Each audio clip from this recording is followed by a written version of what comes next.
TNI AD buka suara soal isu backingan George Sugama Halim, anak bos toko roti, cuma sahabat lama.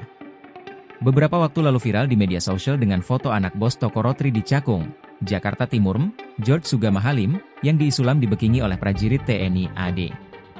Berdasarkan keterangan unggahan, foto George Sugama Halim dengan anggota TNI diambil pada 1 April 2021. Dilansir dari tribunjakarta.com, TNI Angkatan Darat membantah telah melindungi atau membackingi George Sugama Halim.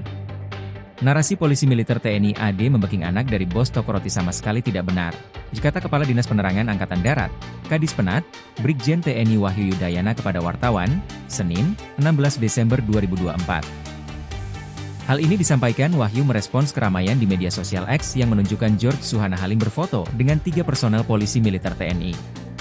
Wahyu membenarkan bahwa foto yang beredar di medsos itu adalah personel TNI, tetapi foto itu merupakan foto lama yang diambil pada 2021.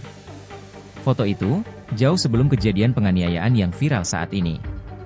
Bahkan salah satu anggota polisi militer yang fotonya beredar di medsos X telah lama pensiun, kata Kadis Penat. Ia melanjutkan, pertemanan antara anggota polisi militer tersebut dengan George adalah benar adanya, namun sebatas sebagai teman atau rekan yang sudah terjalin cukup lama. Kendati demikian, pertemanan itu ditegaskan bukan berarti TNI AD melindungi George dan keluarganya. Menurut Wahyu, perbuatan George yang menganiaya karyawan toko roti tidak ada kaitannya sedikitpun dengan institusi polisi militer TNI AD maupun personelnya. Ia juga menegaskan, TNI AD mendukung proses hukum terhadap George agar tetap berlanjut sesuai ketentuan yang berlaku. Proses hukum bagi yang bersangkutan, anak bos toko roti, tetap berlanjut sesuai ketentuan yang berlaku, tanpa ada sedikitpun intervensi dari TNI AD karena memang tidak ada kaitannya, kata Wahyu.